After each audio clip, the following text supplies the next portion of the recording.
I took his permission to call him by his first name. I'm a little old-fashioned.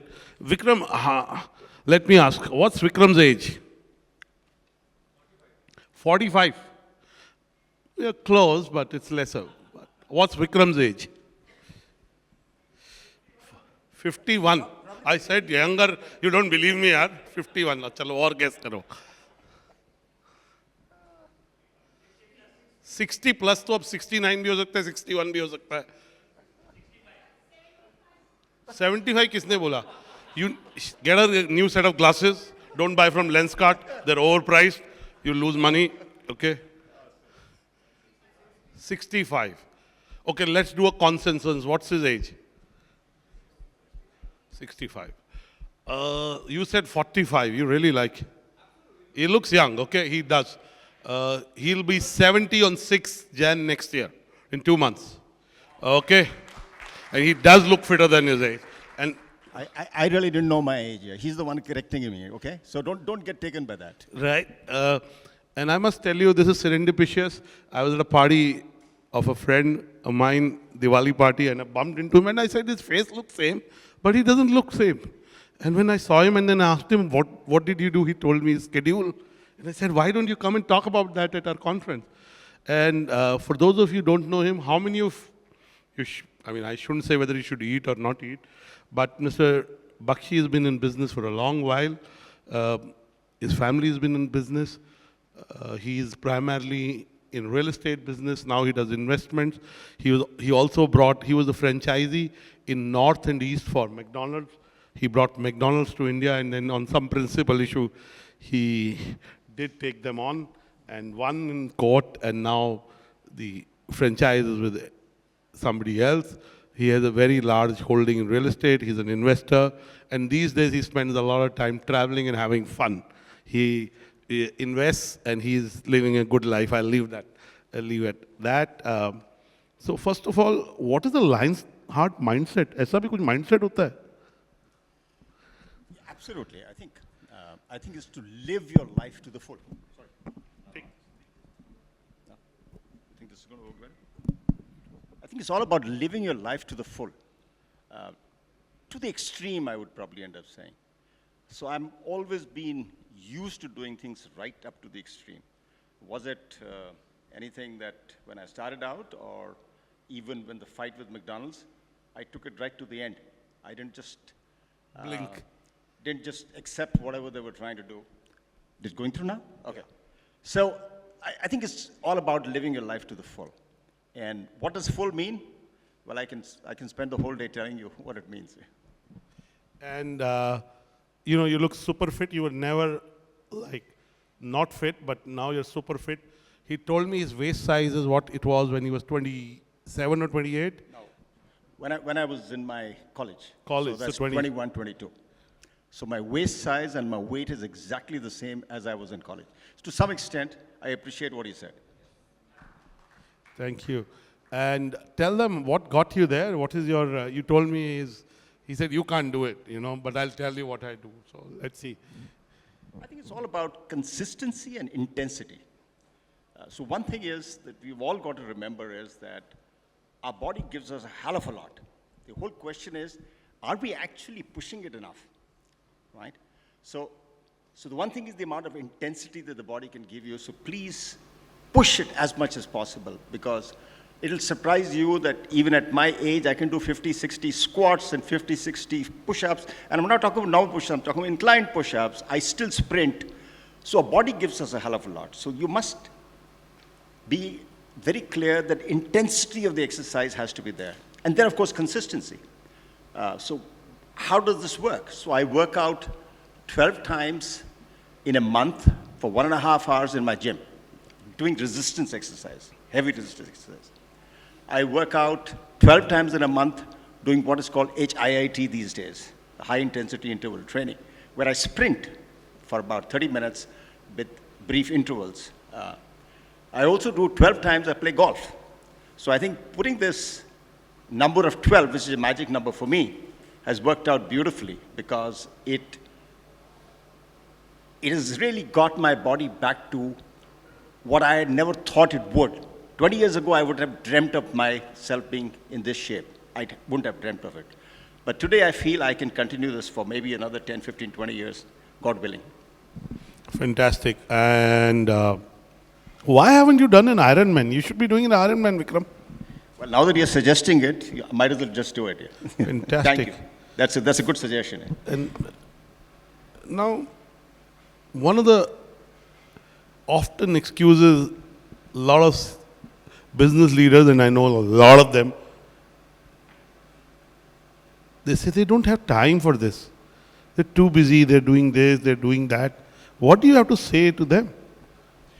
Well, I'll put it bluntly. If you don't have time for your body, to improve your body, to support your body, to help your body get there, then you'll be having the time for illnesses. So the question is, which one do you prefer? Do you really want yourselves to be fit? You want yourself to be happy?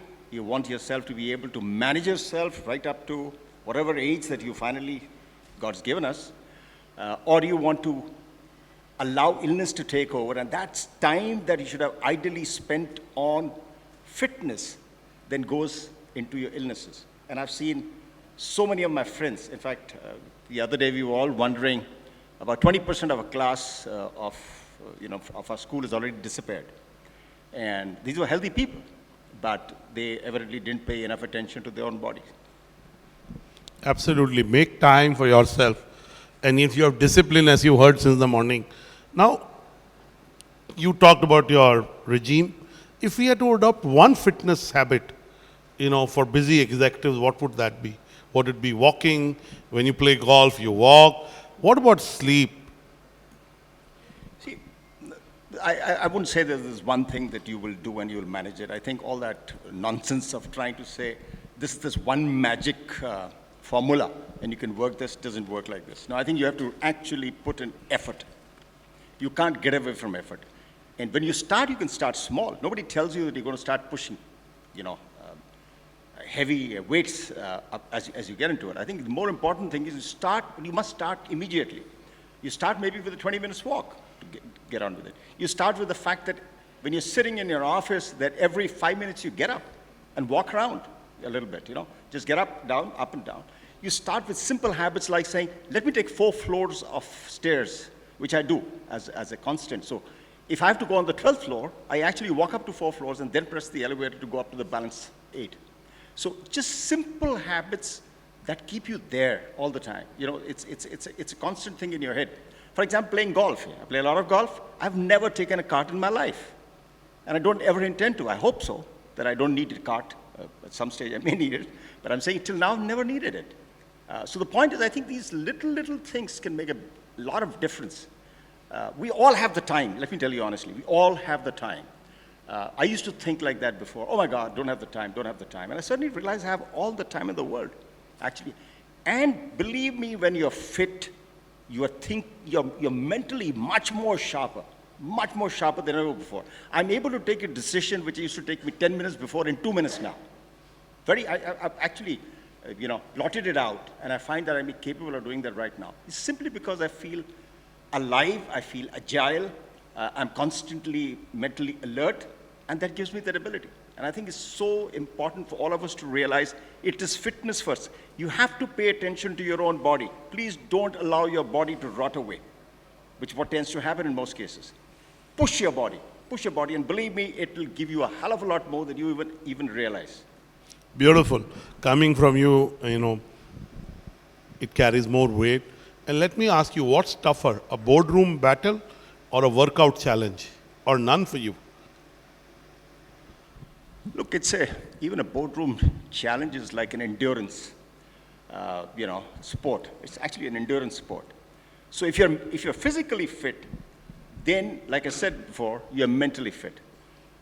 I've gone through a serious and a horrendous fight with a large multinational, which lasted for 6 years. The multinational just thought that they could just walk all over me. They thought their way or the highway. I fought for 6 hard years. And the only reason I managed to do that was because I was physically fit, which allowed me to be mentally agile, and I could take them on. Finally, I won my battle. And what started with these guys offering me some peanuts, they finally gave me 14 times for the first offer.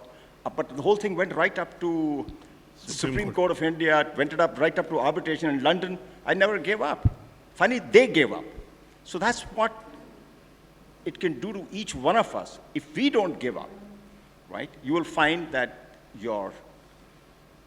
the other side will give up, simply because they will not be able to withstand the kind of intensity with which you fight as an individual. So persistence and endurance go together. Absolutely. It's persistence, perseverance, and endurance, they have all go together. So, you know, I consume a lot of content and I start following some of it. They say you're defined in your fitness journey in life by the morning ritual you follow. Do you have a morning ritual? Yeah, I do. So I'm up in the morning at about 5:30, and that's largely because of my game of golf, which I don't want to miss.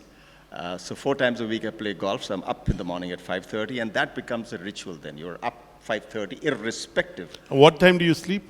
I get to sleep about 10:30. So you get 7 hours of sleep.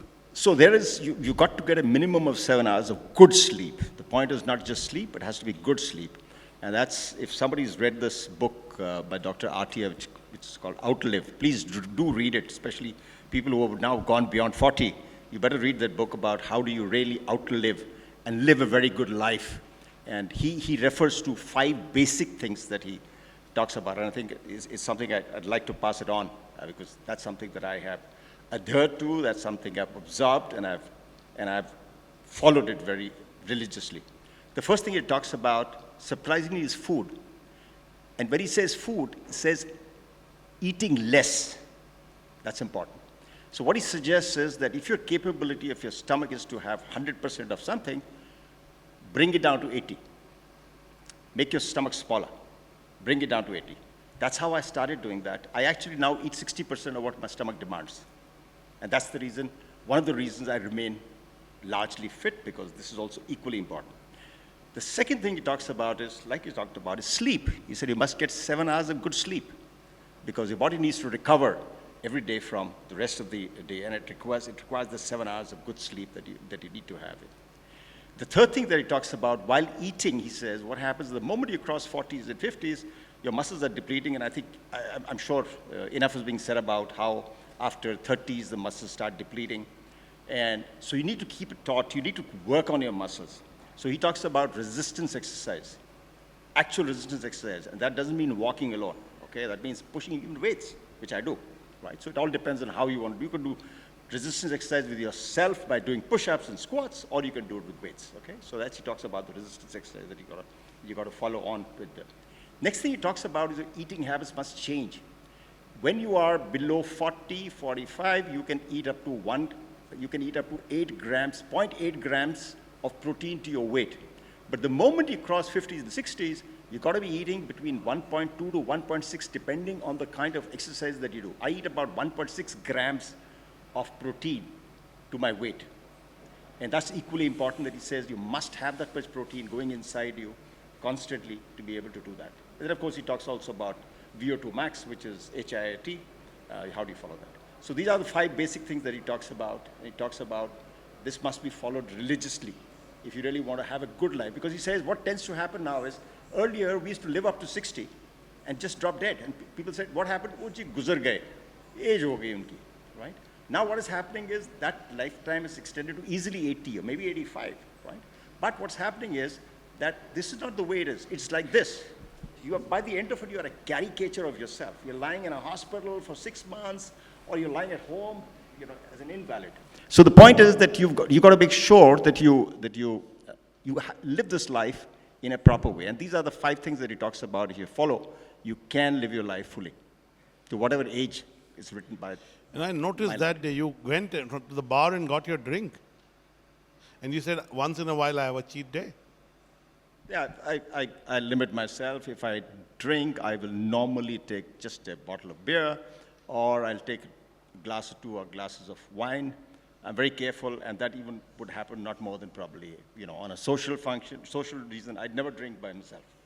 Absolutely. My last question before I bring in the audience. You've also been very successful in life, right? what are the similarities between success at work and success in your health and fitness journey? What are the mantras that are common? Of course, you talked about discipline, consistency, pushing your limits, being mentally agile, endurance, but put them in perspective and give us one or two stories beyond the McDonald's battle. So one of the things that I always talk about is that each one of us must have a dream, whatever that dream would be. It can be in business, it can be personally, right? And then follows how consistent you are, how persistent you are in going for that dream. So that's a mantra that I followed through. So my father passed away when I was 14. There was really nothing left. At the age of 21, I was in Europe selling artware. I'm literally selling artware, door to door selling artware. That's what I did. Became reasonably successful, came back, did very well, started doing a lot of other things. But one thing that remained, I lived for about 8 years in Germany. So I think I learned a lot about the German execution, about that intensity and Precision. consistency of execution. And precision. And precision of their execution. Their execution is absolutely outstanding. And I think that's what I followed. So if you dream of something or you put a plan together or a goal for doing something, then you've got to have that precision, that persistence, the patience to follow that goal all the way to the end. And I think I was lucky to have spent those 8 years in the initial years in Germany when it actually was starting to come back from the World War II. And that paid dividends, and that's something that I followed all the way through. Is it my business from wherever I went? Because I was a no one. McDonald's just picked me out of nowhere. I was a nobody. I was not a big businessman by any standards. And I actually did very well for them. It's a different matter. At a certain time, they wanted to run it all themselves, and everything went awry. But the fact of the matter is, if you follow that day in, day out, that I have to reach the dream of mine, and even if it means some stage running, some stage walking, some days crawling towards your goal, do it. Ultimately, you have to get out of your comfort level. You will find that real success lies always beyond your comfort level. Beautiful. I have known him for almost 30 years, so I've seen his journey, seen him in various avatars. He's very authentic, and everything he says, he's exactly like that. So, please give Mr. Vikram Bakshi a big round of applause, and we can take one or two questions, short questions. Anybody has a question for Vikram? The gentleman there. Please pass the mic to sir over there. Thank you. Thank you very much, sir, for this inspirational journey and the messaging out. One only question: when you're broke, what pulls you or what pushes you to come back? What drives you now? Yeah. What to say? I guess, I don't remember at any stage feeling that I can't do something. I always feel that I can accomplish things. For example, the other day, my youngest daughter walked up to me and said, "Dad, I'm doing this no sugar challenge. Can you help me? Can you come and join me? Because I don't think I'll be able to do it all alone by myself." I said, "Done." That was 20th of January. I haven't touched sugar since then. She broke, of course, after 2.5 months. She didn't follow it. So it's that very clear thought process. If something is actually going to help me, and it actually helped me a lot. I actually managed to lose, even on my body, another kg of weight by just completely cutting down sugar. I used to eat very little sugar, but I think it's something inside me which just keeps on telling me that I am capable of managing anything, even now. And that's what gets me going. So very often when people play golf with me, they call me a madman because I'm sprinting on the golf course, I'm doing push-ups, I'm doing squats, and they keep on telling me that one day you're going to just collapse here only because look at the way you're doing all this stuff. But I don't know, something inside tells me nothing's going to change here. I got to keep on pushing myself. And I keep on pushing myself. And I think that's what everybody must do. You got to keep on pushing yourself. Don't allow a setback. Don't allow somebody else telling you, don't do this won't work, that won't work. Do what you feel you want to do. And he has 3 daughters, grown-up daughters. One more question from that gentleman. Quickly, Sir, you told 7 hours good quality sleep. So I would like to ask, do you measure quality? Do you measure your deep sleep or REM sleep? And if yes, and maintaining, then how you manage? Quite honestly, I think I tire myself so much every day. I have never really measured it, honestly. A lot of people tell me, wear this watch, wear that watch, this will measure you. But, and the best way I can describe this is, there are days that I don't catch up with enough sleep. Let's say I play early morning golf at 5:30. Sometimes you get delayed, you've gone for a marriage or something, you come back at 11 o'clock. But by the third day, it'll surprise you that I can sleep for 10 hours flat without waking up. Except maybe a call to the, to the loo. But I can sleep for 10 hours straight.